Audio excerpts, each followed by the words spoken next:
A millionaire adopts a black baby girl years later. He painfully realizes he made a terrible mistake. The rain came down in a fine drizzle, soft enough to blur the edges of the grimy windows.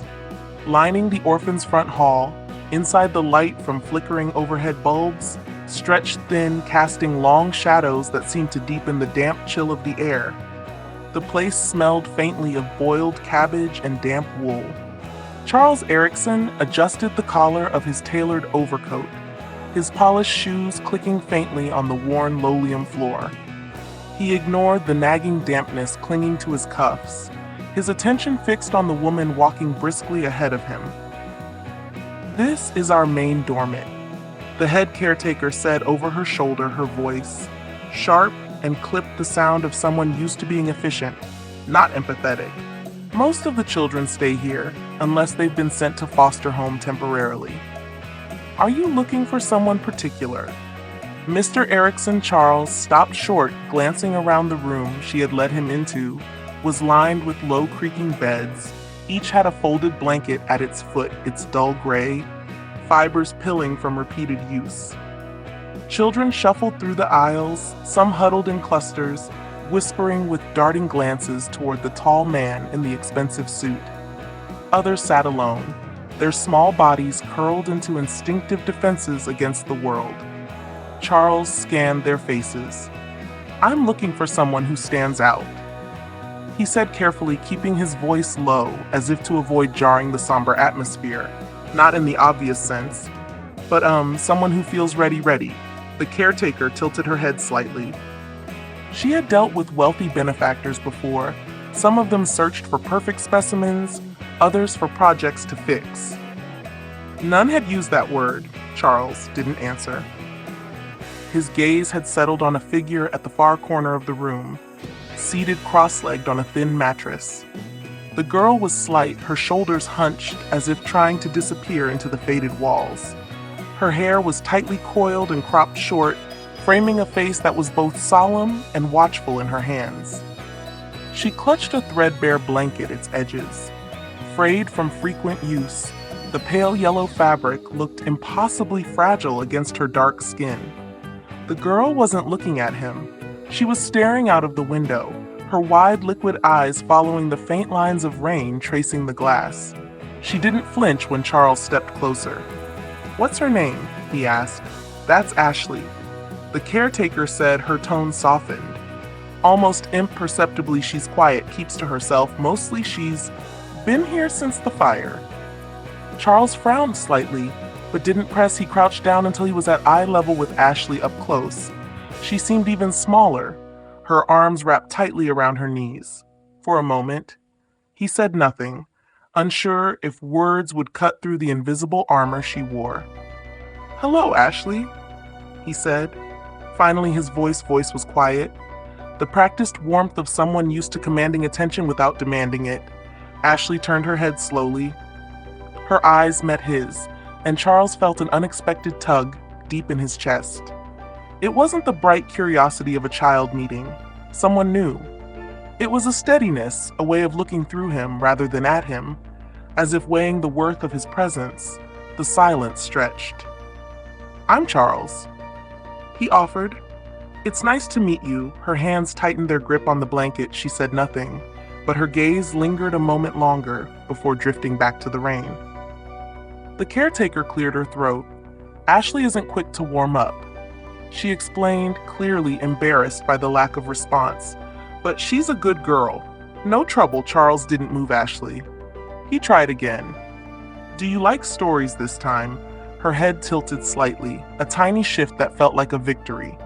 "I know a good one," Charles said, leaning in as if sharing a secret. "It's about a girl who's very brave. She doesn't think she is, but she's stronger than she knows." Ashley's fingers relaxed a fraction, her eyes darted to his face, then back to her lap. For the first time she spoke, her voice, so soft it was almost swallowed by the room. "What happens to her?" Charles smiled faintly. "She finds a new place, one where she can make her own story, a good one." Ashley didn't answer, but her shoulders dropped slightly. Her frame less rigid, Charles straightened and turned to the caretaker. "I'll take her. He said simply. The paperwork was expedited. Charles's wealth, ensuring the usual delays vanished by the end of the week. Ashley stood at the orphanage's entrance, clutching the handle of a small suitcase. She wore a coat a size too large, her thin frame almost swallowed by its bulk. Charles waited by the car, holding the door open as the car pulled away. The orphanage's dull silhouette blurred into the rain in a corner of the dormitory. The bed where Ashley had once slept remained empty. The pale gray blanket folded neatly at its foot outside the rain fell heavier, and a quiet figure watched through the window. Ronald unnoticed, and still unknown, the rain hadn't. Let up a steady drizzle clung to the air, turning the city streets into a patchwork of reflective puddles. The black sedan pulled up to the curb outside the orphanage.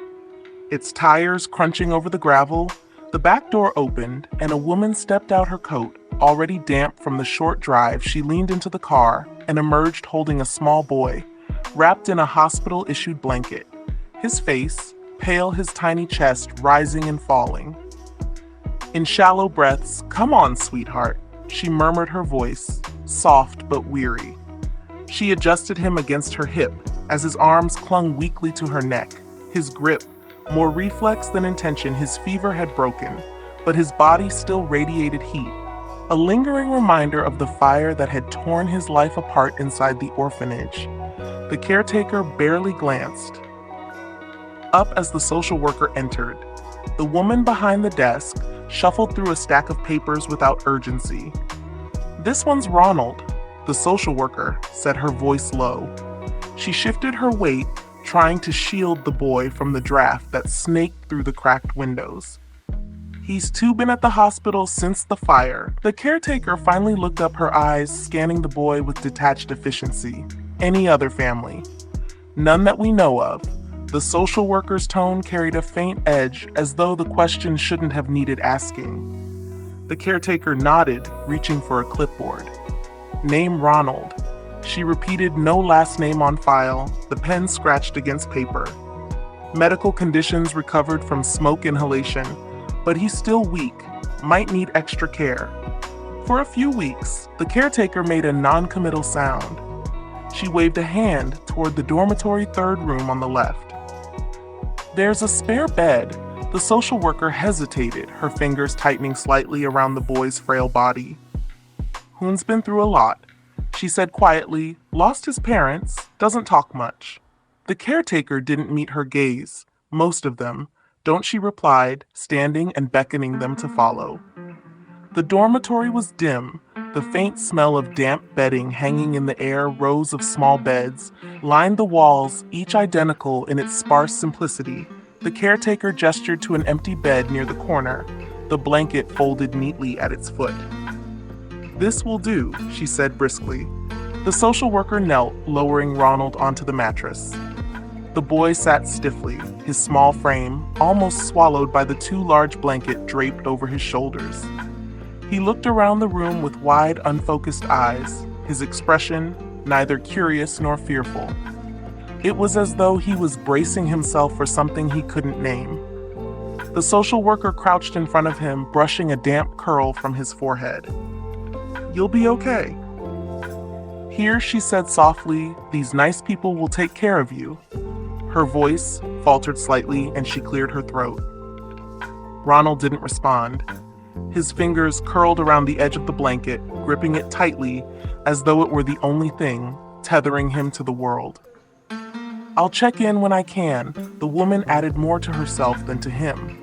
She straightened, gave the caretaker a final look, and left without another word. The door clicked shut, and the caretaker sighed, glancing at the boy. "All right, Ronald," she said, her tone not unkind, but entirely perfunctory. "Rules are simple.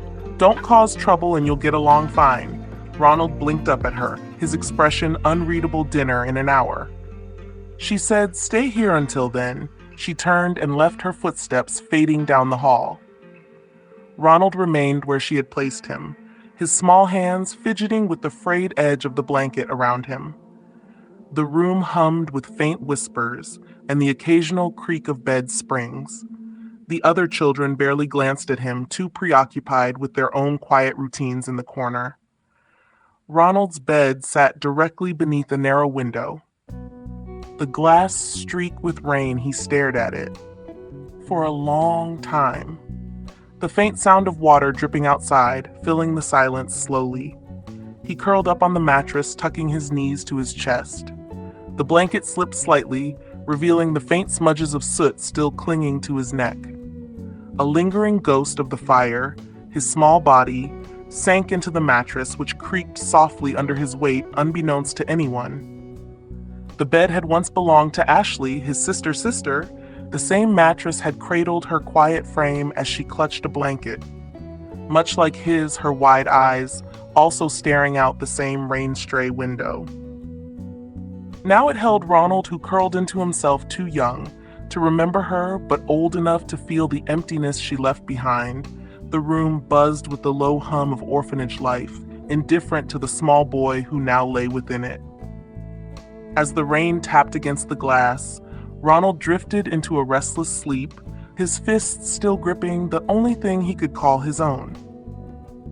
The late summer sun filtered through the orphanage courtyard's soft light, glinting off the worn gravel paths where a group of children played. Ronald, now 10, sat cross-legged at the edge of the courtyard, carving aimlessly into the dirt. With a stick, the other children's laughter seemed distant, muffled beneath the constant hum of questions that filled his mind. He had learned long ago to keep them to himself. "Hey, Kev," a boy called out, trotting over with a lopsided grin. "Why are you always by yourself? You're like a ghost." Ronald shrugged, his fingers tightening around the stick. He didn't look up. The boy plopped down next to him, brushing dust off his knees. "What about your family? You ever think about them?" Ronald flinched. It was a question. He never knew how to answer. The word family felt like a shape. He could see, but never touch, always blurred at the edges. "I don't know," Ronald murmured. "What do you mean?" "You don't know," the boy pressed. "You got to have somebody. You weren't dropped out of the sky." Ronald didn't respond. He could feel the boy's curious gaze, waiting for something he wasn't ready to give before. The silence grew unbearable. The bell clanged from the main building, calling them inside.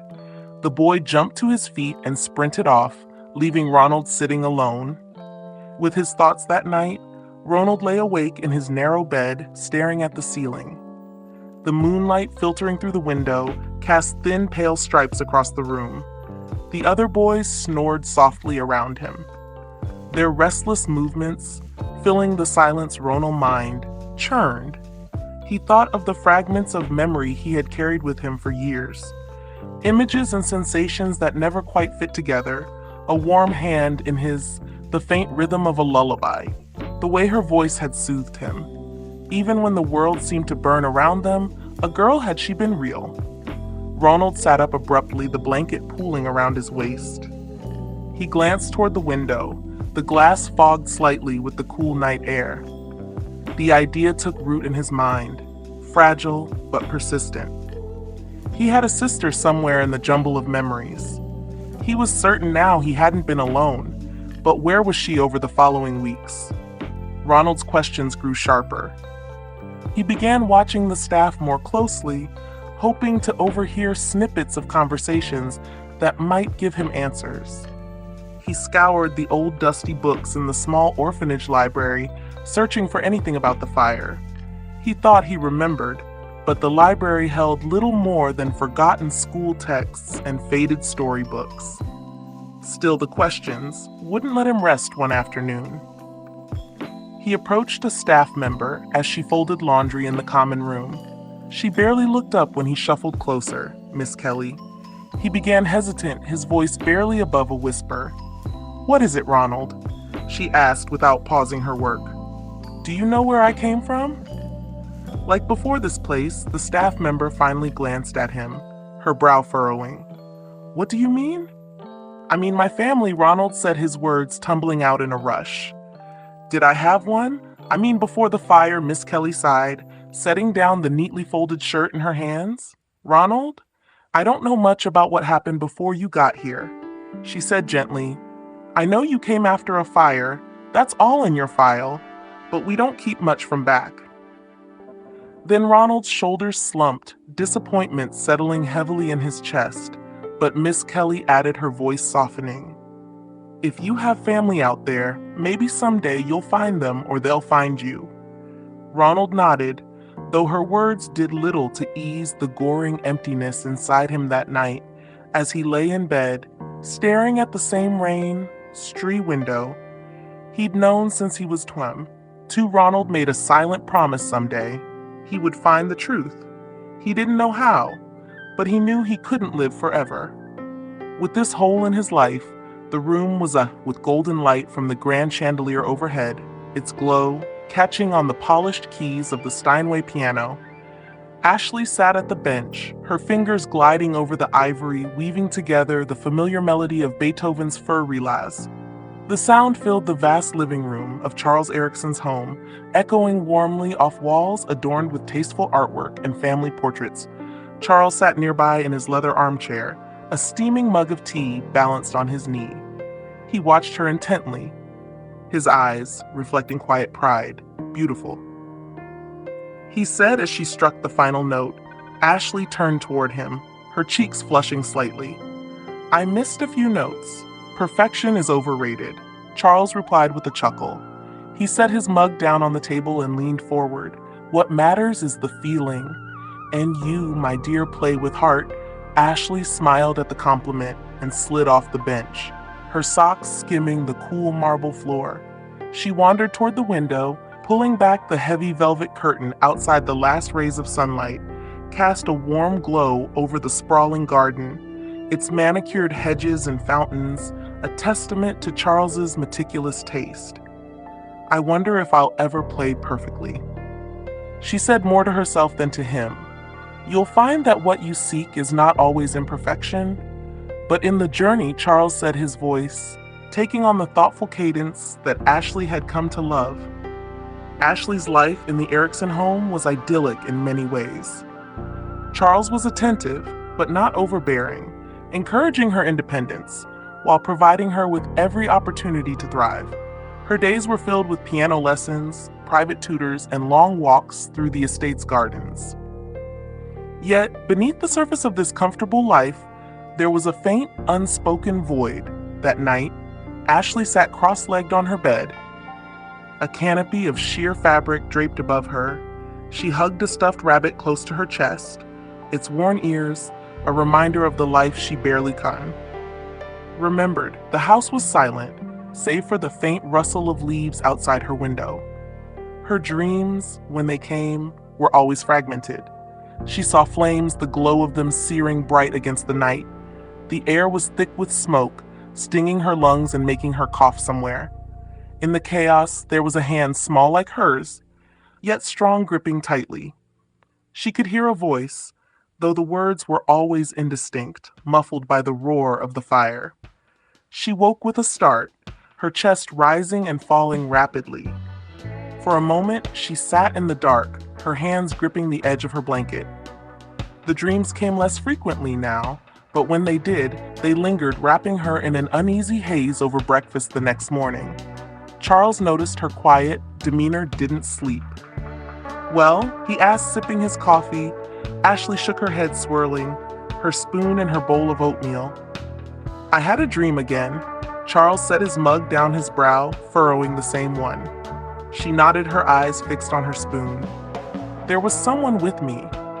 I think it was a boy. He was holding my hand." Charles's expression softened, but there was a flicker of something deeper, something unreadable in his eyes. "You were very young when I brought you home," he said gently. "It's possible you're remembering pieces of your life before then." Ashley looked up at him. "You've mentioned I was adopted. Did I have anyone else like a family?" Charles hesitated, his gaze lingering on her for a moment too long. "Your parents passed away in a fire." "That's all I know for certain." His answer was careful, but Ash didn't press further.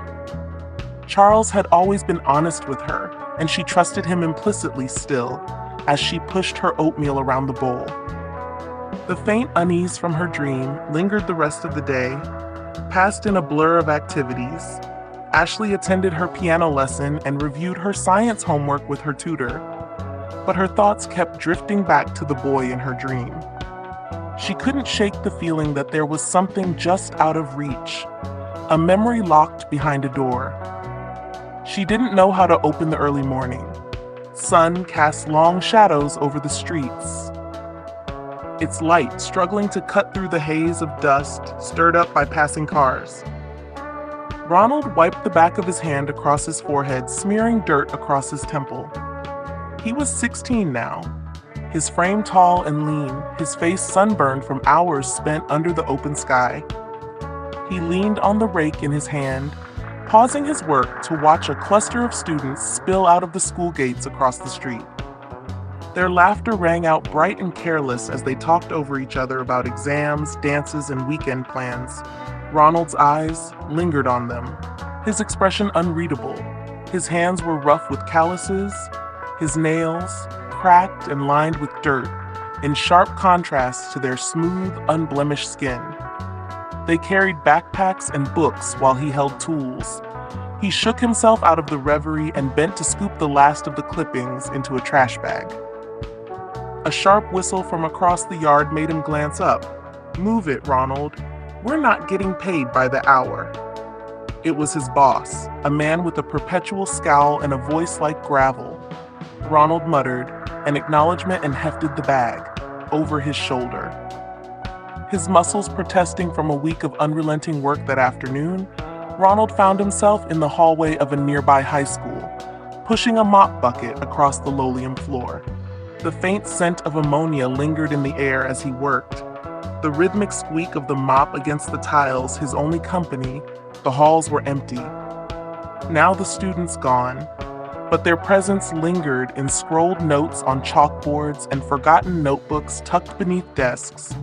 Ronald paused by the bulletin board near the cafeteria, his gaze snagging on a brightly colored poster pinned among announcements for clubs and scholarships. Cornell University Open House Experience the Campus Plan. Your future? The image of ivy-covered stone buildings stood out against the text, the scene glowing with possibility. Ronald leaned closer, his eyes scanning the details. The words felt distant, almost like they belonged to a different world. He didn't notice the janitor walking by until the man clapped a hand on his shoulder, thinking of applying, the older man asked with a chuckle, his grin teasing but not unkind. Ronald straightened, startled. "No," he said quickly, stepping back, just curious. The janitor shrugged, leaning on his broom. "Good school heard they take hard-working kids too. Might not be as impossible as you think." Ronald didn't respond as the man walked away. Ronald turned back to the poster, the image of the university etched into his mind that night. Ronald sat cross-legged on the floor of the shared room at the orphanage, counting the crumpled bills and loose change. He had earned that week. His hands moved quickly, sorting the coins into neat stacks, but his mind was elsewhere. He imagined walking across a campus like the one in the poster, his hands clutching textbooks instead of tools. He pictured himself in a classroom, his voice blending with others in a discussion.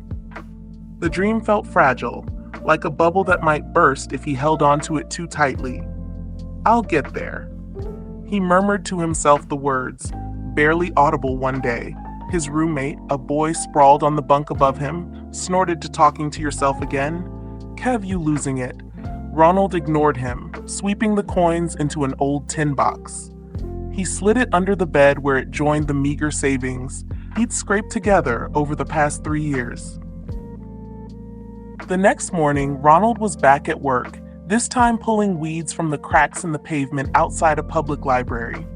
The sun beat down on his back, but his thoughts were miles away, circling the idea of what it might take to make the dream real. His boss's voice broke through his thoughts. "Let's go, dreamer, those weeds ain't." Pulling themselves, Ronald gritted his teeth and forced himself to focus one step at a time. He thought later as he packed up his tools. His gaze wandered to a nearby bookstore. The window display featured a stack of SAT prep books. He hesitated, his fingers brushing the few dollars in his pocket. Inside, the air smelled of paper and coffee. Ronald scanned the shelves until he found the book, its bright cover, promising strategies for success. The price tag made him wince, but he handed over the money without hesitation. Back at the orphanage that night, he opened the book under the dim glow of the bedside lamp. The words swam in front of his tired eyes, but he didn't stop. Ronald's days blurred into a cycle of work and study. Each penny he earned went into the tin box, his resolve hardening with every dollar added. The poster of Cornell stayed vivid in his mind, a constant reminder of what he was working toward, somewhere out there Ronald believed was a life bigger than the one. He knew a life worth fighting for, and he would fight no matter how long it took in the quiet of the night as the city settled into stillness. Ronald whispered to himself one day, "I'll be more than this one day. I'll make it." And though the path ahead seemed impossible, he clung to the faint, stubborn hope that kept him moving forward. Have the people listening to the story ever aspired to attend a university or major? Why not share your dream with everyone in the comment section? It would be great. The hedge trimmer buzzed steadily in Ronald's hands as he carefully shaped the shrubbery lining the path to Cornell University's historic lecture halls. The early autumn air was crisp, carrying the faint scent of freshly fallen leaves and damp earth around him. The campus was alive with students rushing to classes, their voices merging into an indistinct hum. Ronald, now 19, paused to wipe his forehead, glancing toward the towering stone buildings that loomed above him. He marveled at the intricate architecture, ivy twisting up the old walls, the place radiating a sense of permanence and opportunity. He returned to his task, focused on the clean lines of the hedge, when a burst of laughter made him look up. A group of students passed by on the brick path, their carefree chatter, punctuated by quick gestures and bright smiles. Among them was a girl who caught his eye. She stood out not just because of her black hair, pulled back into a neat ponytail, or the confident way she carried herself, but because of something Ronald couldn't place. She laughed at something her friend said, her head tilting slightly, and for a fleeting moment, Ronald saw a face that seemed uncannily familiar. His hand faltered, the trimmer snagging on a branch. He turned off the machine, his eyes following her as she walked away, her laughter echoing faintly behind her. Something wrong with the hedge kid. Ronald jumped, startled by his supervisor. Bark. No, sir. Sorry. I'll finish up. Ashley adjusted the strap of her bag as she walked into the student center with her friends. She loved the energy of the campus, the way it hummed with possibility. It was her second year at Cornell, and she had thrown herself into every aspect of university life: debates, clubs, even the occasional late-night study session in the library as they passed a row of hedges near the lecture hall. Ashley caught a glimpse of a young man in a groundskeeper uniform. He was tall, his face framed by dark curls damp with sweat. For a brief second, their eyes met. Her steps faltered, and her friends continued ahead without noticing. There was something arresting about his gaze, a sense of recognition she couldn't place. But the moment passed quickly, and she turned away, shaking off the odd feeling. The next day, Ronald was in the cafeteria wiping down tables. After the lunch rush, the hum of conversation filled the space, students seated in clusters, discussing assignments or scrolling on their phones. He worked methodically, keeping his head down until he heard a familiar voice. "Excuse me," the girl said, standing beside the table. He had just finished cleaning. Ronald looked up, startled. It was her, the girl from the path. "Thanks for keeping this place spotless," she said, her tone casual but genuine. "It can't be easy with so many people in here." Ronald blinked, caught off guard. "Oh, yeah. Thanks, just doing my job," she smiled, and Ronald felt an inexplicable pull. Something about her seemed familiar, though he couldn't figure out. "Why you go here?" she asked, gesturing around the cafeteria. Ronald shook his head quickly. "No, I work here. She nodded as if that explained everything, but there was a flicker of curiosity in her eyes before she could say more. One of her friends called her name, and she turned, "See you around," she said with a quick smile before walking away. Ronald stood frozen for a moment, his hands still clutching the rag he watched, her leave a strange mix of emotions. Swirling in his chest, Ashley rejoined her friends, her thoughts drifting back to the groundskeeper. There was something in his face that tugged at her memory, though she couldn't quite pin it down.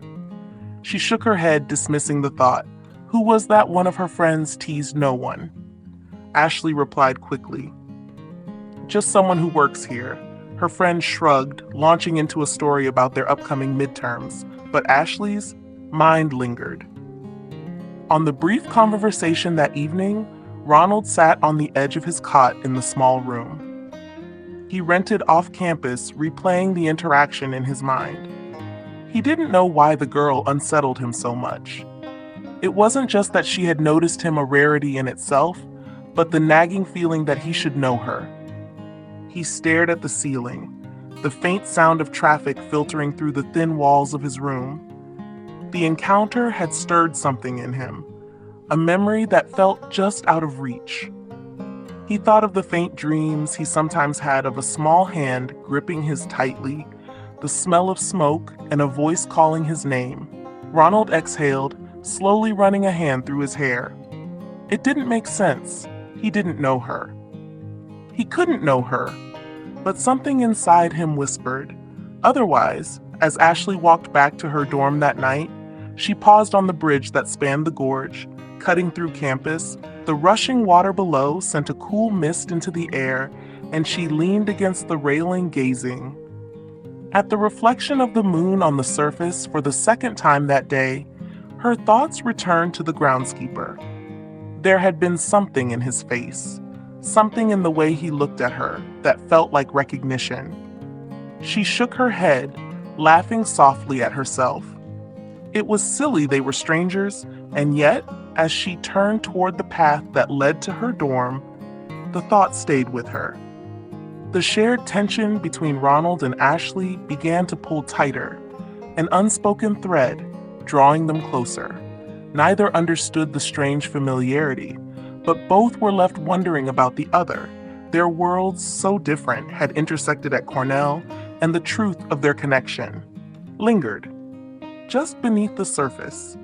Waiting to be discovered, the warm glow of the dining room chandelier cast soft shadows over the long table where Ashley sat across from Charles, their plates half finished. The house felt unusually quiet that evening, save for the faint hum of the rain outside. Ashley had been unusually pensive throughout dinner, and Charles finally set his fork down, leaning back in his chair. "Something on your mind?" He asked, his tone patient. Ashley hesitated, poking at a stray piece of lettuce on her plate. "It's nothing really. Just something strange happened at school." Charles tilted his head, his expression, inviting her to continue. "There's this guy who works on campus," Ashley said slowly. "I think he's a groundskeeper. I ran into him a couple of times." She paused, her fingers brushing the edge of her glass. "It's weird, though he kind of looks like me." Charles raised an eyebrow. "Looks like you." "Yeah," Ashley shrugged, a faint frown crossing her face. "It's probably just a coincidence, but it felt strange familiar." Almost Charles leaned forward, resting his elbows on the table. "Did you talk to him?" A little, Ashley admitted. "He's nice, quiet, but I couldn't shake the feeling that I've seen him before." Charles's gaze lingered on her, his sharp mind already working through the implications. "What's his name?" "I don't know." Ashley admitted. "We didn't get that far later." That evening, Charles sat in his study, a thick manila folder spread open on his desk. He rarely revisited Ashley's adoption records, but tonight, curiosity tugged at him with unusual force. The records were sparse, as he remembered just a few scanned pages detailing the circumstances under which Ashley had been taken in. He scanned the lines of text until a particular detail caught his eye. Another child admitted to the orphanage just days after Ashley had been adopted. Charles's brow furrowed. He picked up his phone and dialed a number he hadn't used in years. Margaret, it's Charles Erickson. I need a favor the next day. Ashley spotted Ronald again, this time near the student union. He was pushing a cart filled with gardening tools. His head down, as he moved through the crowd, she hesitated for a moment, then quickened her pace to catch up. Hey, she called out, her voice cutting through the noise of passing students. Ronald turned startled to see her again. Oh, hi, he said awkwardly, shifting his grip on the card. Ashley smiled, her curiosity overriding her usual shyness. You're always working around here. Huh, yeah, keeps me busy. Ronald replied, his tone cautious but polite. I didn't catch your name last time, Ashley said, extending a hand. I'm Ashley. Ronald hesitated before shaking her hand. Ronald, nice to meet you. Ronald, Ashley, said. She glanced at the cart, then back at him. Do you ever get a break? Sometimes, Ronald said with a faint smile. Good, because I was wondering if you'd like to come by for dinner. Ashley said, the words surprising even herself. I mean, you're always working so hard. It might be nice to take a break. Ronald blinked, caught off guard. Dinner? Yeah, Ashley said quickly. It's nothing fancy, just my guardian and me. I think he'd like to meet you.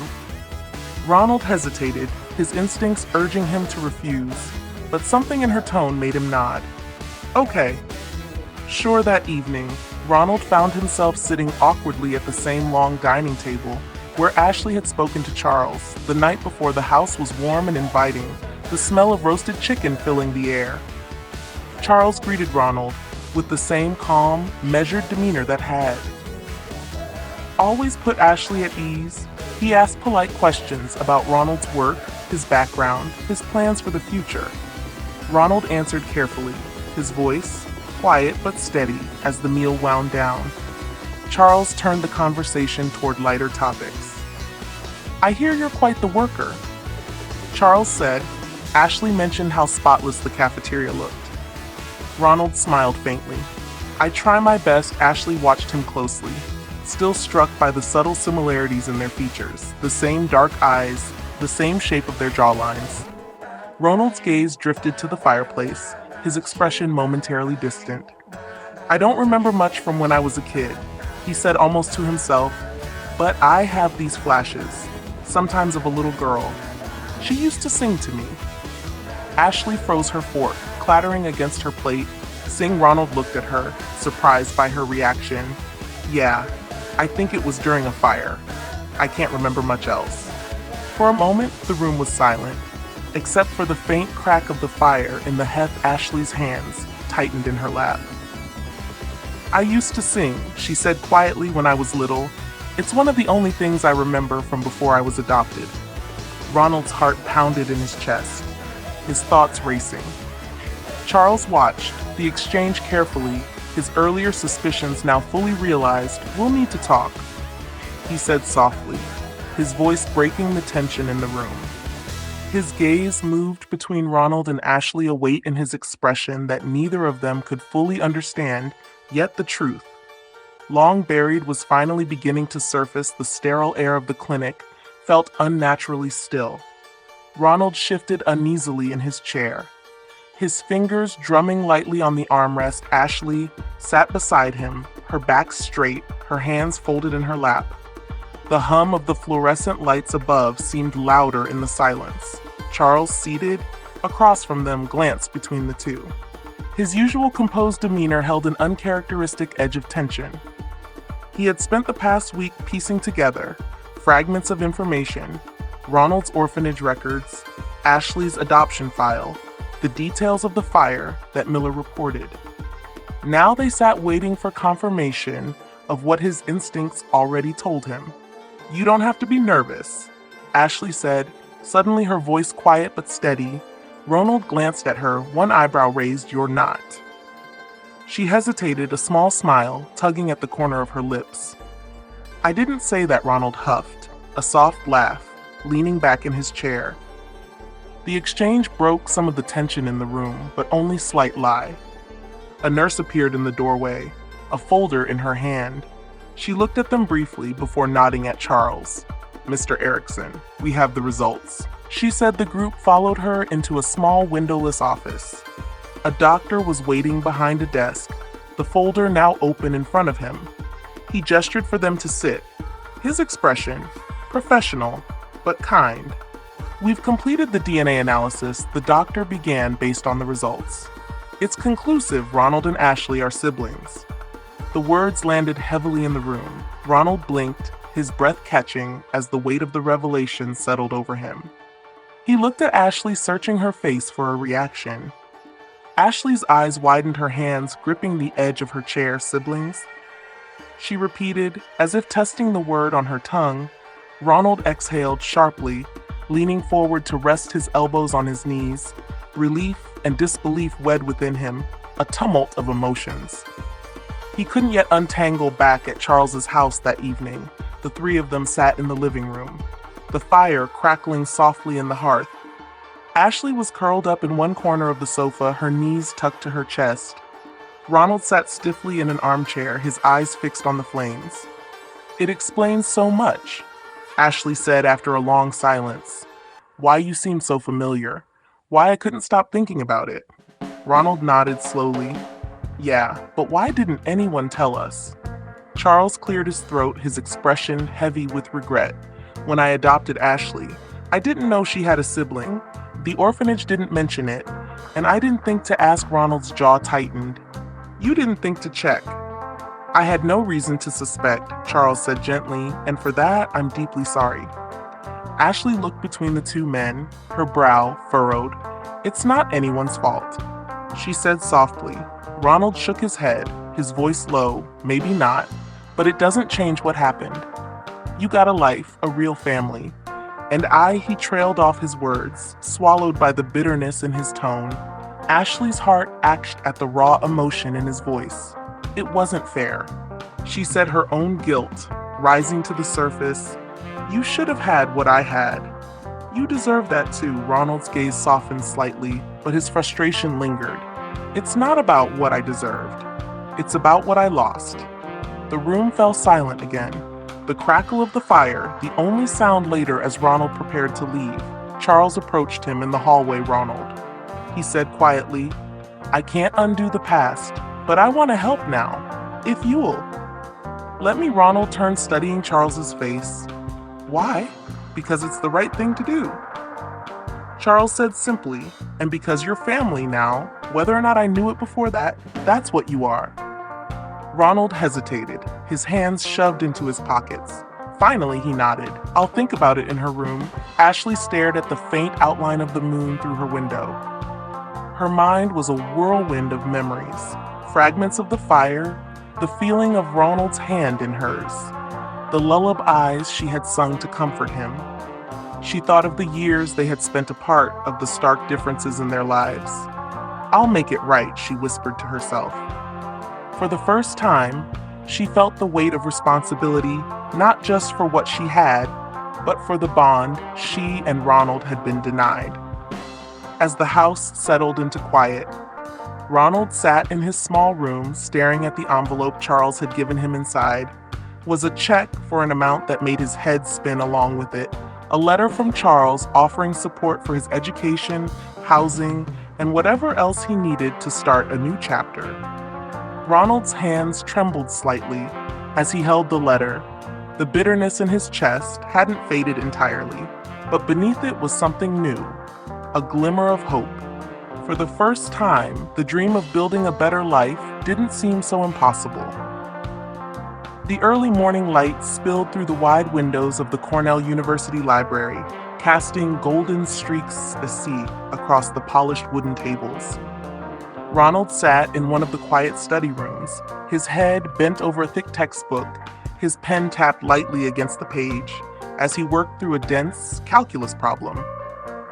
The faint buzz of conversation in the main hall providing a distant backdrop need a break. Yet Ronald looked up to see Ashley standing in the doorway, a cup of coffee in each hand. She smiled, setting one down in front of him. "Thanks," Ronald said, leaning back in his chair. He stretched his muscles stiff from hours of studying. "You're up early." Ashley pulled out a chair and sat across from him. "I figured I'd check in before my class. How's it going? Ronald hesitated, glancing at the textbook better than I thought it would. I mean, it's a lot, but I'm keeping up, Ashley nodded, her smile widening. That's because you're smart. I keep telling you that. Ronald chuckled softly, his hand wrapping around the warm coffee cup. Yeah, well, not everyone at this school sees it that way, Ashley frowned. What do you mean? Ronald shrugged, looking down at the table. Some of the students? They don't really talk to me. I think they still see me as the guy who mowed the lawns. Ashley's expression softened. They'll come around, and if they don't, that's their problem, not yours. You belong here just as much as anyone else. Ronald met her gaze, the sincerity in her voice easing some of the tension in his chest over the next few weeks. Ronald settled into campus life with Ashley's help. She introduced him to her friends, showed him the best places to study, and insisted. He joined her for coffee runs between classes slowly. The initial awkwardness between them began to fade. Replaced by a growing sense of camaraderie one afternoon, Ashley convinced Ronald to take a break and join her for a walk through the campus gardens. The trees were just beginning to turn their leaves, a riot of oranges and reds. I used to come here all the time when I first started, Ashley said, her hands stuffed into her jacket pockets. It's my favorite spot on campus. Feels like you can breathe here. You know, Ronald nodded, his eyes scanning the vibrant foliage. I can see why you like it. They walked in silence for a while before Ashley spoke again. I was thinking about what you said the other day about not feeling like you fit in. Ronald glanced at her but said nothing, waiting for her to continue. I think I know how you feel, she admitted. When I was younger, I always felt like there was something missing. Even with Char and everything he gave me, there was this emptiness. I couldn't explain. Ronald's steps slowed, her words hitting closer to home than he expected. I guess we both got pieces of what we needed, but not the whole thing, he said quietly. Ashley nodded, her expression thoughtful. But maybe now we can make up for it together. Ronald looked at her, a small smile tugging at the corners of his mouth. Yeah, maybe we can. By the end of the semester, Ronald had found his rhythm. He excelled in his classes, earning the respect of both his professors and his peers. His natural talent for problem-solving shone in group projects, and his determination inspired those around him. Charles, true to his word, supported Ronald every step of the way he attended. Ronald's presentations, offering quiet encouragement and the occasional piece of advice. Watching Ronald thrive brought Charles a sense of pride he hadn't felt in years. You've come a long way, Charles said one evening, handing Ronald a glass of water as they sat in the living room. Ronald looked at him, the words carrying a weight he hadn't expected. Thanks, he said simply. No, Charles said, his voice firm. Thank you for letting me be part of this. I've made my share of mistakes, but seeing you and Ashley reconnect, it's one of the best things that's ever happened to me. Ronald nodded, the lump in his throat making it hard to respond. One night, as Ashley and Ronald sat on the steps of the library, Ashley turned to him with a mischievous grin. You know, we never really celebrated you getting here. Ronald raised an eyebrow. What do you mean? I mean, Ashley said, standing and gesturing dramatically. You made it to Cornell. That's huge. We should do something to mark the occasion.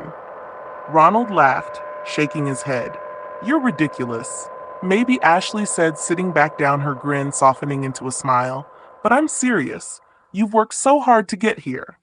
You deserve to celebrate. Ronald looked out at the campus, the lights twinkling in the distance. For the first time in a long time, he felt like he was exactly where he was meant to be. Maybe we'll celebrate after finals, he said, his voice filled with quiet determination. Deal, Ashley said, nudging him playfully as they sat together. The bond between them continued to grow, built on shared struggles, newfound respect, and the unshakable connection of family. The house was unusually quiet, save for the rhythmic ticking of the grandfather clock in the study. Charles sat in his favorite armchair by the window. A wool blanket, draped over his lap, outside the late autumn leaves, fluttered in the breeze, their vibrant colors dulled by the gray sky. He held a glass of water. In his trembling hand, his once steady fingers now betraying his age.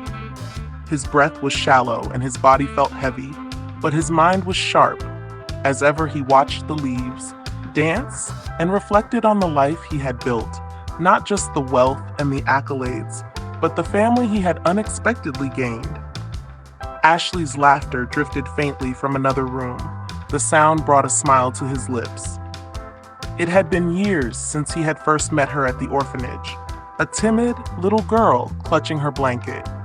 She had grown into a bright, compassionate young woman, her confidence shining in everything she did, and Ronald Charles's chest swelled with pride at the thought of the boy, who worked his way into their lives. Ronald's quiet determination and resilience had reminded Charles of his own struggles in his youth. Watching Ronald and Ashley rebuild the bond that had been stolen from them had been the greatest joy of his later years. Charles's health declined rapidly in the following weeks. Ashley and Ronald took turns sitting by his bedside, sharing stories from their day, their presence, a comfort in his final moments. One evening, Ashley held his hand as he rested, his breathing slow and labored. "You gave us everything," she whispered, her voice thick with emotion. "I don't know how we'll ever repay you." Charles opened his eyes, his gaze soft but steady. "You've already given me more than I could ever ask for," he said, his voice a faint rasp. "You and Ronald, my legacy. Just promise me one thing." Ashley leaned closer, her tears falling silently. "Anything, take care of each other," Charles said. "No matter what." Ashley nodded, squeezing his hand. "I promise." The day Charles passed was cold and overcast, the sky heavy with unfallen rain. Ronald stood beside Ashley in the family plot, the weight of the moment pressing on both of them as the service ended and the mourners dispersed. Ashley and Ronald lingered. They stood in silence for a long time before Ronald spoke. "He gave me a chance," Ronald said quietly. "When no one else would, I don't think I ever told him how much that meant to me." Ashley placed a hand on his arm. He knew he always knew. Ronald nodded, his jaw tightening as he fought back tears a week later. Charles's lawyer met with Ashley and Ronald to discuss his will. They sat in the grand study where Charles had spent countless evenings reading and planning. The lawyer opened a thick envelope, pulling out a neatly typed letter to "My dearest Ashley and Ronald." The letter began. Ashley's hand instinctively sought Ronald's. As the lawyer continued, "From the moment I met each of you, my life changed in ways I never imagined, Ashley. You brought light and laughter into my home when I needed it most, Ronald. You reminded me of the strength that comes from perseverance and hope. Together, you have given me the family." I thought I would never have. The letter detailed Charles's wishes, leaving his entire estate to Ashley and Ronald in equal shares. He had also established a foundation in their names to support underprivileged children, ensuring that his legacy of compassion would continue. At the bottom of the letter, Charles had written, "In his own hand, family isn't just about blood. It's about the people who choose to stand by you, who lift you up when you fall, and who remind you that you're never alone. I hope you'll carry this lesson forward, not just for yourselves, but for everyone whose lives you touch." Later that evening, Ashley and Ronald sat in the living room, the crackling fire casting flickering shadows across the walls. Between them on the coffee table lay a photo album. Charles had kept a record of their lives together. Ashley flipped through the pages, pausing at a photo of herself as a child, her hands covered in paint after a messy art project. "He always said I had the makings of an artist," she said with a bittersweet smile. Ronald pointed to another photo, this one of himself and Charles at a university event. "He believed in me when I didn't even believe in myself," he said softly. Ashley reached for Ronald's hand. "He would be so proud of us, of how far we've come," Ronald nodded, his grip firm. "We'll make sure his legacy lives on." Together, as the night deepened, The siblings sat side by side, the warmth of the fire, a comforting presence. The pain of losing Charles lingered. But so did the strength of his final gift, their bond renewed and unbreakable. They had lost so much, but in each other they had found what they thought was gone forever family. And as they planned their next steps, they knew they would honor Charles, not just in words, but in the lives they built together, Autumn. A few years later, they go back to where it all began.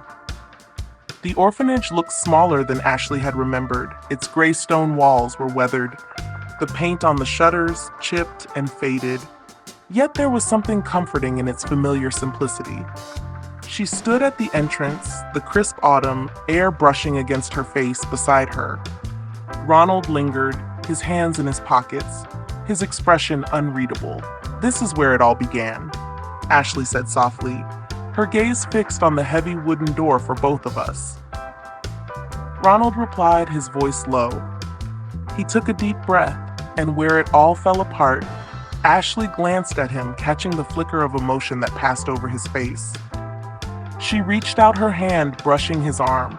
"But we're here now together." Ronald nodded, the tension in his shoulders easing slightly inside the halls, echoed with faint laughter and the shuffle of small feet.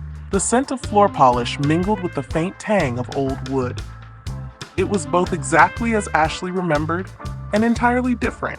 A caretaker greeted them, her smile warm and genuine.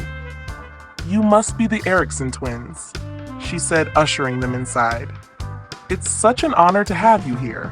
Ashley and Ronald exchanged a glance at the mention of twins. It still felt surreal to hear the caretaker lead them through the orphanage, pointing out new renovations funded by recent donations. "We've been able to expand the dormitories and add a dedicated playroom. Thanks to your foundation's contributions," she said. They stopped in a small room near the end of the hall. The air seemed heavier here, the quiet more profound. "This was your room, Ashley?" The caretaker said, her voice softening. Ashley stepped inside, her gaze sweeping over the narrow beds lined up against the walls.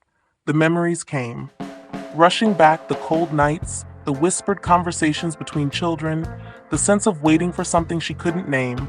Ronald lingered at the doorway, his eyes scanning the space. "I was here too." "Wasn't?" he asked quietly. The caretaker hesitated, then nodded yes. "A few days after Ashley left, you were brought in, but no one knew you were siblings." Ashley turned to Ronald, her heart aching at the thought of him.